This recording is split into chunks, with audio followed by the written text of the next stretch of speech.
Should work. Are you ready? All right. Yep. Let's do it. 3, 2, 1, go.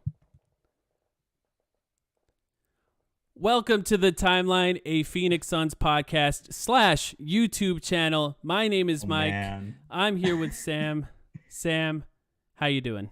Well, I'll tell you what, Mike. It's 12:45 in the morning now. We're trying to get this. We're trying to get this up and running. I'm doing great because the Suns just won a basketball game. They scraped by. If this were a normal podcast, I would say we have a lot to talk about. But the premise of what we're doing here on the YouTube channel, it's still going to go on our podcast feed later. But the premise is a little bit different. Why don't you break it down for the people? I mean, the idea is that it's going to be kind of like a post-game radio show where we come on and talk to you guys and take your questions about the team, about the game, maybe in place of mailbags, because it's just more direct interaction with you guys, and that's the idea around this. So, obviously, you guys are here in the chat. We'll take questions from you. We already got one, and I like it, actually. John Reyes says, Mike, you need to address your Ayton isn't ready to win take. I'm glad to. I'm glad to address that. Okay. The key with Deandre Ayton is consistency. It's always going to be consistency. He was amazing today. I think it was his best game of his career. Do you agree with that, Sam, just from that take alone? Yeah, I mean, look, recency bias is a thing. So, I think when I'm in a more clear 5 state blocks of mind tomorrow, though. I'll think about it. No, but I think my initial take is that this was the best game of Deandre Ayton's career. I'm looking at the box score. So just so you guys at home know how the setup is working here, if you have a question, it kind of has to go to Mike because he's the only one who can see the YouTube chat. I'm sharing my screen here just in case we have any stats. We kind of want to look. And in the box score here, Deandre Ayton, 26 points, 17 rebounds, 3 assists, 5 blocks, lockdown defense. Sincerely, it's not just about Deandre Ayton. Like him and Mikal Bridges tonight as a defensive tandem, you really saw the full potential of just how terrifying those two are, because the only way that Houston was going to win this game was on the backs of Victor Oladipo and Christian Wood. Yeah. Mikal Bridges and Ayton were the guys, the direct assignments for those two guys tonight, and they shut them both down. It was incredible. Yeah. And with Deandre Ayton, just to address the question initially, with Deandre Ayton, the key is for him to be consistently great. I never doubted that he can have great games, and multiple great games in a row is great. If he can continue to show this specific type of game over and over again, not necessarily these stats, it can be unfair. I think it's unfair for most players to expect any like specific level of stats in a game because you're setting them up for some kind of failure. But the type of play, protecting the rim that he was, not shooting shots outside of the paint unless it's from the 3-point line, that's exactly what we want of him. And dribbling, like he had a few moments of actually dribbling basket, getting to the line. Those are all things that we've been asking for. So if he can continue to do that, then it's great. But it's just about being consistent. Yeah, it's about the dribbling. It's about the aggression, like you said. I mean, the last game, I've got his game log pulled up right here. It hasn't updated, obviously, for tonight yet because it's Basketball Reference. It won't update till tomorrow morning. But 18 points. He only had 18 points in the last game. Obviously, that's good. But it's like, I guess it's just important to note the bar isn't – we've never set a very high statistical bar for Deandre Ayton because it's not about that. It's about a lot of the stuff that automatically see in a stat sheet. Now, some of the stuff you can see in a stat sheet. It's always nice to have more blocks. It's always nice that he's one of the best rebounders in the NBA, and that's very clear already. But he can have 16, 18 points and still dominate a game. And we've seen those from him before, too. It doesn't have to be 25 like he had tonight. That being said, the other thing I think you can see in the box score here, he's already had one really good 2-game stretch this season. He had 22 points and 11 against Denver, and then he followed it up with 24 and 8 against the Sam, really good back-to-back. Oh, there you are. We lost you for a second there. Oh, shit. I'm sorry. My internet connection might be a little bit spotty. What was the last thing you heard from me? I'm not sure. That's fine. It's fine. That's fine. The point is, consistency is the key for Deandre Ayton. He showed it tonight. Somebody, Mr. Storm 2000 said, let's see. Actually, no, Anton said, glaring team stats, 25% from 3 and 17 turnovers, 2 big areas of improvement for this game. I like that. What I actually wanted to say about that specific thing is that there are times when the Suns will go up there are times in this season where the Suns have gone up by big numbers, and so much of that has been based on 3-pointers just dropping over and over and over again.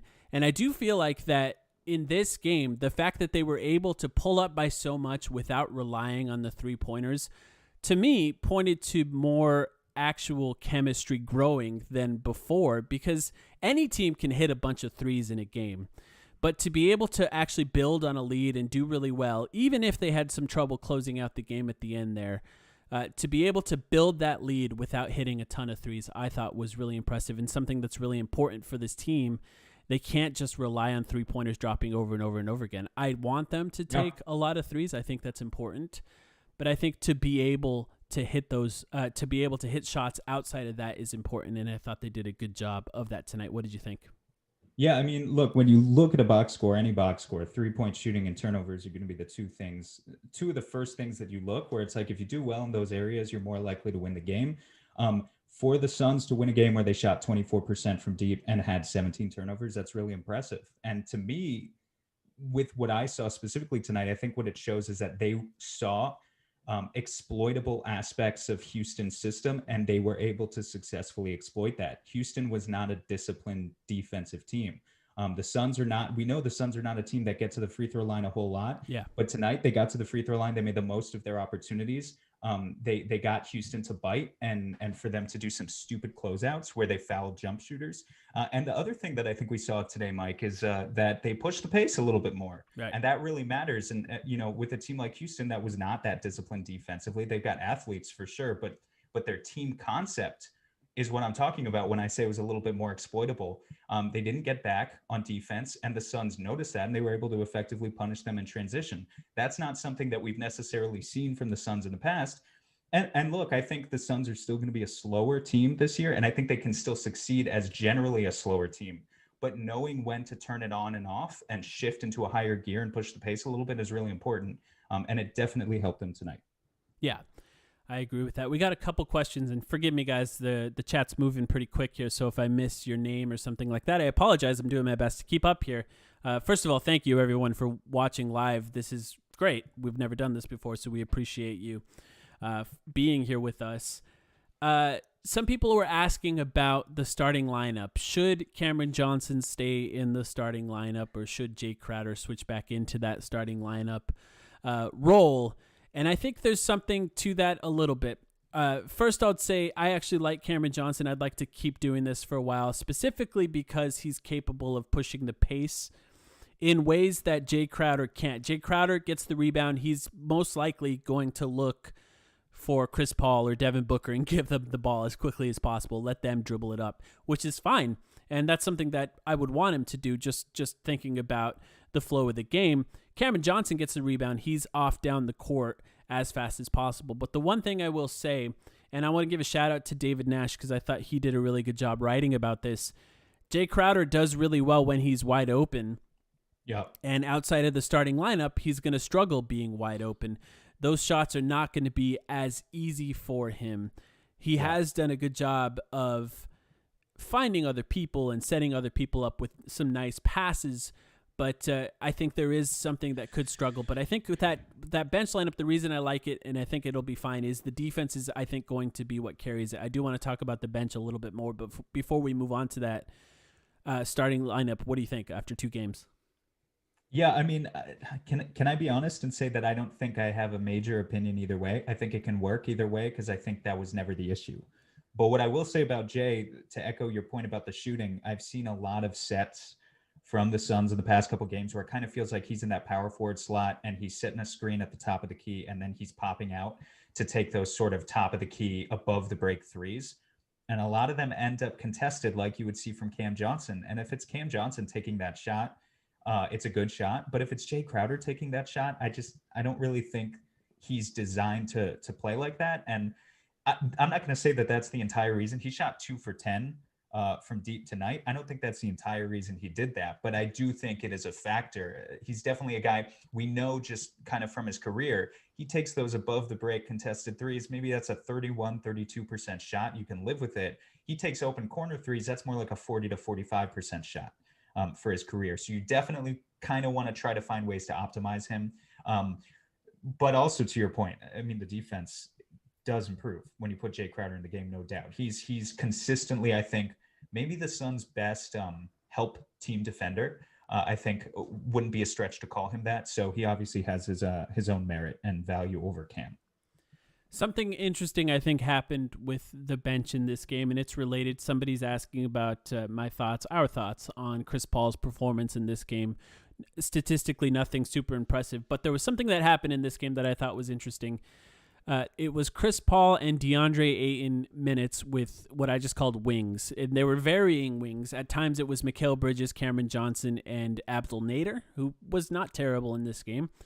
Other times, it was Mikal Bridges, Cameron Johnson, and Jay Crowder. And I thought that was especially interesting because if Deandre Ayton continues to be as aggressive as he is currently being, you can build an effective offense around Chris Paul and Deandre Ayton pick and rolls as long as as long as they have guys that are reliable 3-point shooters outside of that. And there were times this season where Langston Galloway would come in the game and just light up the court with 3-pointers. He's got that insanely fast release. He's able to get shots off as quickly as possible. That's been great, but what happened in this game is Langston Galloway did not play at all. And what they did instead of that, I'm not sure if anything else was going on with Langston. Maybe we'll hear something about that in the postgame thing. But what they did instead of that is they played these bench lineups with 3 bigger guys with Deandre Ayton and Chris Paul in there. Oh, looks like I lost Sam. Hopefully he can get back in here. And I thought that was especially interesting because what they were able to do with that specific lineup is they can keep the defense going really well. And with the defense actually pretty good, they're capable of keeping that defense going as good as possible. I think that's really impressive. It's difficult to keep Langston Galloway in the game as good as he has been offensively. I think he has struggled defensively. It's tough for him to guard some guys, but I think the bench, it's easy to talk about what the bench is doing right now, but I think a lot of that is going to change once Dario Saric is back and healthy. So that's the important thing. It looks like Sam lost his internet, so I'm going to go solo a little while here, guys. We'll see if Sam's internet comes back. Sam is in New York, so he's relying on different internet than I am here. I still would like to take some of your guys' questions. I'll go solo for a while here. Nothing I'm used to, but hey, we'll give it a try. Someone said they'd take Alex Len over Frank and Jones. I get that. I do think that Frank Kaminsky has not been as terrible on defense this year as he was last year. I'm not sure if that's going to be entirely sustainable. I also think Frank Kaminsky is capable of doing things on offense that Alex Len was not. For example, Frank Kaminsky was actually averaging more drives than Deandre Ayton before the last 2 games. And even if Frank Kaminsky's drives do look kind of ugly, I do think they still help the team out a little more than Alex Len's inability to drive would, even if his defense has been pretty good. Alex Len over Damian Jones, I think, is a pretty good discussion. That's something that I don't completely hate. Steve Shoemate, forgive me, guys, if I'm pronouncing your names wrong, said, any comments on the pace tonight? I liked the pace tonight. I thought they made a distinct effort to play faster, and that was important for the team to play a little bit faster. I thought it was smart for them to play faster. The one thing I will say, to start this game out, there was a lot of sloppy turnovers, and those turnovers were by Chris Paul, and they were by Devin Booker. When Chris Paul and Devin Booker get turnovers like that, it's ugly. If those turnovers were a result of trying to speed up the game a little bit, I liked it. I want them to play a little bit faster. If I said it on Twitter, if that means that the sort of learning curve for this is going to be a few extra turnovers due to speeding up the pace a little bit, I think in the long run, that's going to be worth it. So I think that may have happened in this game a little bit. All right, let's see. We should make Jalen our backup center and Dario our power forward off the bench. We have not gotten a chance to see Jalen Smith and Dario Saric. Thank you, Antonio, for the question, by the way. We have not gotten a chance to see Dario Saric and Jalen Smith play together yet, really, because Jalen Smith has been sick. I actually really like the idea of Jalen Smith and Dario playing together. Dario Saric, one of the reasons he benefited in the bubble and played so well in the bubble was because of 5 out. I think we'll commonly attribute that on this podcast to playing center, because in a sense he has been playing center. But if you watch a lot of the highlights from the bubble, what you'll notice is that Dario is also playing with Frank Kaminsky in those minutes in the bubble. And I think the reason it worked with Frank Kaminsky is Frank Kaminsky doesn't need to be under the rim for his offense to be effective. He can be behind the 3-point line. So Jalen Smith, his ability to shoot could actually help with that. So it looks like Sam's trying to get back in here. Let me try and get him in. All right. Sam, are you here? Oh, there he is. Sam, can you hear me? Free me. Look at Yo, you. I'm sorry. Yeah. Sorry about that, guys. I have no idea what happened. My internet went out for a second. I'm back. What's going on? Well, I before we do anything else, I want to give a shout out to John Bloom, who actually does radio by himself a lot, because what I just did now, sort of juggling everything on my own here, it's not easy. So shout out to him. John's a legend. Yeah, shout out to him. Let's see. Anyone else have any questions now that Sam is back? Sam, if you have anything to share, you can. If you just want to keep it like this, it's fine. It's just got our Twitter pictures here. This is fine. Okay, This is fine with me. Okay, cool. Probably keep it simple. Let's see. Saric should average 5 free throw attempts a game. Dude gets no calls in his favor. This is honestly, Saric not getting calls is one of the things I love to get on my soapbox about, because Saric, he pump fakes, he gets hit, he doesn't get those calls often. I actually do think he should average more free throws a game. Something somebody asked about, Sam, while you were gone, is Jalen Smith and Dario Saric playing together. I think the point I made, and I wonder if you agree with this, because you did just recently do that great Dario Saric video. If you haven't watched it, if you're a new subscriber to our YouTube channel, check out our video on Dario Saric that posted recently. Sam did all the work. I don't know why I'm saying our. But something I said that I think is I'd like to hear your thoughts on is, we commonly attribute Saric finding himself in the bubble to playing center, but I think a lot more of that has to do with playing 5 out, because if you watch some of the highlights in the bubble, you'll see that he actually was on the court with Frank Kaminsky for some of those minutes, maybe not a lot of them. I know we can look up those stats. What do you think about that? No, I think you're 100% right. It's not just about playing center. And I think some people got the impression from that video that I was saying he should only be a center going forward. That's not what I'm saying at all. He's a hybrid, which is a good thing. He can still play power forward. And I think Jalen Smith playing center is the type of pairing that would work potentially. I mean, look, from everything I know about Jalen, he may be still a ways away from just returning to the court in the first place and then looking good. I mean, he may have been pretty sick. I have no idea, obviously, but it's just, so I wouldn't bank on seeing that pairing together necessarily anytime in the super near future, but eventually I would like to, because I definitely think it could work. Can I quickly get on my soapbox about something? Yeah. Not even my soapbox. Did anyone ask about Langston Galloway? No, but I talked about him a little bit, but is anyone else wondering out there? Again, I can't see the chat. Sorry, guys. But is anyone else wondering why Langston Galloway didn't play? Because he wasn't on the injury report. And I thought Abdel Nader, by the way, played pretty well. Yeah. I don't know if anyone asked about that either. But Langston is a sharpshooter. I mean, he had that game a couple games ago where he came in, he dropped like 17 points in 3 minutes or something ridiculous. And yeah, I mean, that's a guy who I think deserves a surefire spot in the rotation, even if it's only 10 to 12 spot minutes, hit a few threes, especially on a night like tonight where he shot 26% from deep. I'm curious if any of the reporters asked Monty about that. I didn't see it, because I understand it's not like super important. But yeah, it's just interesting. Stood out to me for sure. My theory that I had while you were gone was defense. I think that he actually struggled quite a bit defensively recently, and I think that they kind of sacrificed that offense for a little more defense around Chris Paul and Deandre Ayton. So that's my theory. I don't know. I wonder if they asked that as well. Somebody asked a really interesting question. Let me see. I'm sorry if I missed your name. Oh, Rocket Doggy. Rocket Doggy asked, who's been the best player so far this year? I actually find that to be a really interesting question, because Devin Booker struggled, Chris Paul struggled, DeAndre Ayton struggled now back to back. excellent games, making a case for him. Mikal Bridges has had games where he looks like the best player.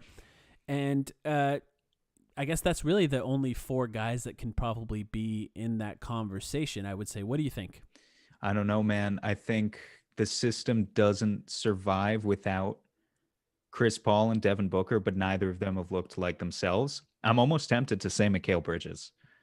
And it's hard because I don't think it's a fair apples to apples comparison when you compare any of these guys. Like Mikal Bridges is getting easier looks objectively than Devin Booker and Chris Paul. Right. The reason Mikal Bridges, it is nice. Don't get me wrong. It's nice that he takes guys off the dribble sometimes now. But the reason Mikal still gets most of his shots open from the wing or the corner is because someone else is creating that for him. So in a way, it's not fair, but he's shooting really well. And Oladipo went, let me go to the box score again real quick. Oladipo went 7 of 22 tonight. That was Mikal Bridges. Yeah, that's a good point. So I don't know. I mean, I'm still, but if it's anyone, it's really close. Let me ask you this. CJ McCollum just went down. He's going to be out for a while. James Harden just got traded from Houston. Obviously, Clay's out the whole year. It feels to me, and this is something I tweeted out the other day, it feels like Devin Booker is a gift-wrapped all-star spot. But he needs to deserve it a little bit, like it really wouldn't be hard for him to be an all-star this year if the Suns are good. But right now, I don't even know he needs to just cut down on the turnovers a little bit, average like 23, 24 points per game. Maybe right now he's closer to like 21, 22. I don't know. I don't know what you think about that, but it feels like it would be easier. Devin Booker has been snubbed much harder before than he would be this year. But he does have to kind of earn it. If the Suns can continue to be well above 500 and in the playoff conversation, basically 6 seed or above, and he's averaging over 20 points, he's going to get the All-Star nod, I think. No. Like I'm not super worried about that. I don't think there's a statistical case to say that Chris Paul deserves it at this point. There's sort of a legacy case to say that he could get there. Yeah. Though. I mean, all it takes is, 5 or 6 good games. Yeah. Yeah. If Chris Paul gets up to averaging 16 and 9, and Booker's averaging 20 and 4, those are pretty mediocre stats, I think, for these guys for what we were expecting from them. But It doesn't really matter when you're 8 and 5, as long as you're winning games. Who the hell cares what their stats are at the end of the day, right? Yeah. It's interesting. I wonder if there could be, if Deandre Ayton can keep this up, if there could be some sort of case for him to make the All-Star team at some point if he continues to be really good. Someone named, I think, Patch said, Which non-Suns player have you guys enjoyed to watch a lot of lately? I have 2 guys that come to mind. I'll give you a second to think about it. Sam, Colin Sexton, who had an insane game tonight, so it's a good night to talk about him, I think has been absolutely amazing. I think it's kind of fascinating to watch the Cleveland team because Cleveland is based on, like, their entire system is 2 small guards. Like I don't think either one of those guys are like above 6'2.5", maybe. Yeah. And to have a team that is playing that well with 2 tiny guys kind of leading the way is fascinating. And I think what that takes is good shooting, but also I think Colin Sexton playing bigger than he is because he's so aggressive defensively is what allows them to do that. So I think he's been one guy for me. The other guy is Shea in OKC, SGA. I love the way he plays. I actually think watching OKC last year was fascinating because although Chris Paul was on the team and made them really good, and Dennis Schroeder was on the team and it made them really good, that's what allowed them to be so good, that 3-guard lineup that they can run. It did make me think about Devin Booker's development. And there was a period of time when Devin Booker was developing that we were able to give him the ball and allow him to run 50 pick and rolls a game, and it was okay if he had 9 turnovers at the end of the game because the Suns weren't going to win a ton of games at the end of the season. And that sort of struggle allowed him to get better over time. And I just kind of wished that we were able to see that out of SGA, and we now are. And it turns out after that year with Chris Paul and after that year with Dennis Schroeder, it's going really well. SGA has been really good this season. I like guards, so those are my 2 guys that I first think of. That they're sort of the most fun to watch, but Jokic is also in there for me. What do you think, Sam? I'll contrast you. I'll go with a couple bigs. Jerami Grant is a guy I watched a lot of last year, and I profiled right here on our very own YouTube channel. And he's the guy who's made me eat my words the most. I think Suns fans saw it up close when we lost to the Pistons. A lot of people were expecting us to steamroll that team. And Jerami Grant, the first 5 or 6 games, just for the background context, he's averaging more points per game than any of the superstars in LA, right? So more than LeBron, more than AD, more than Kawhi, more than PG, which right there is insane. And the first 5 or 6 games that I saw it happening, I was like, this has to be, there's no way it's going to regress. He's just getting lucky with his 3-point shot. Something's fishy here. And now we're 12 games in, and the Pistons aren't good because they don't have a talented roster, but they are good when Jerami Grant is on the floor. And, I'm a very firm believer, being a Suns fan, and I think you have to be if you're a Suns fan and you've watched the past several years, in defending the players who are on bad teams, but who make their teams better when they're on the floor. And I think there's increasingly a case for Jerami Grant that he's that guy, to the point where, I've read some good analysis. I follow a lot of Pistons people that I like online. And I read one analysis today of just he's grown exponentially as an isolation scorer because he's such an athletic guy. Mm-hmm. But in the past, when he was in Denver and in other teams, you weren't really able to trust his handle. Well, he seems to have tightened up his handle enough that he feels comfortable dribbling the ball and really scoring in those ISO situations. And it's just interesting. The reason it's so interesting to me, Mike, is here you have a guy who's averaging like 25 and 6. He's like maybe 26, 27 years old. I don't know exactly off the top of my head, but it kind of turns around everything I've ever known about player development. Because there's just always this belief that you're 5-6 years into your career, you were drafted as this raw guy who wasn't really expected to score in that way. He bet on himself. He took a big swing. Everyone mocked the acquisition that Detroit made over the offseason. Yeah. And look, we're only 12 games in, but it looks like it's paid off, and it looks like he can actually do this thing, which I think there's something very admirable about that. And another guy I want to just throw a shout to is Nikola Vucevic out in Orlando. I think some people, Max Hodder asked me on Twitter, I don't know if he's in the chat, but he asked me on Twitter before we went live on this thing, if DeAndre Ayton keeps playing like this, what sort of center would he be? Like where would he rank? Top 2, top 3, top 5? Yeah, it's a fascinating question. It's a question, and I think we can talk about it right now. But, I think for him to get into that upper echelon, like for me, if Ayton keeps playing like this, he can easily soar past the guys who are one-dimensional centers that haven't proven that they can really survive in a playoff setting, right? Like a guy like Rudy Gobert, great defensive impact, but I'm not necessarily worried about him in comparison to Ayton if Ayton keeps playing like this. But there is that upper echelon of centers, and I think it's bigger than people expect. Obviously, it's got Embiid, and obviously it's got Jokic. But the other two guys who I think would really make it hard for Ayton to be top 5, like he has to really prove that he's top 5, is Vucevic, who's averaging something like 23-10. He puts the ball on the floor. He gets assists. He's playing better defense this year. Kind of just commands that Orlando team inside and out.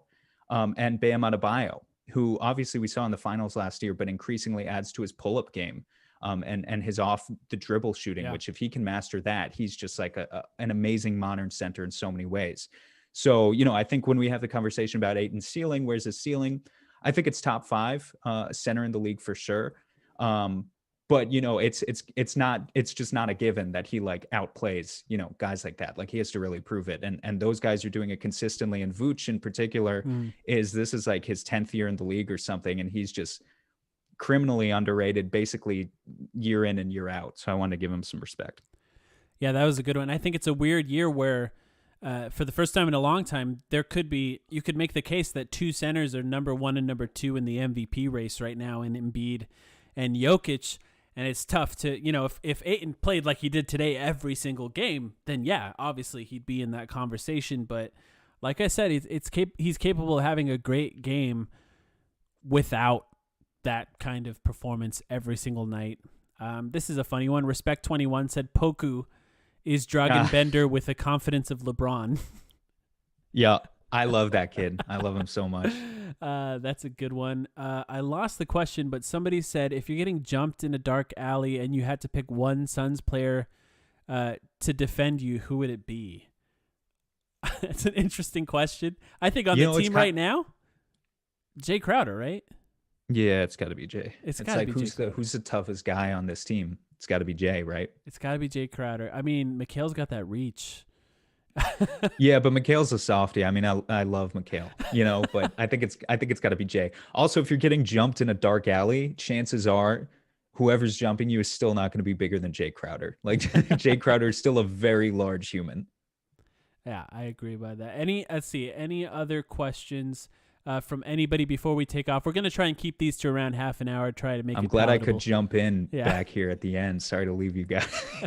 You let me ISO for a while. A few people are giving shout outs to Javon Carter, which I love.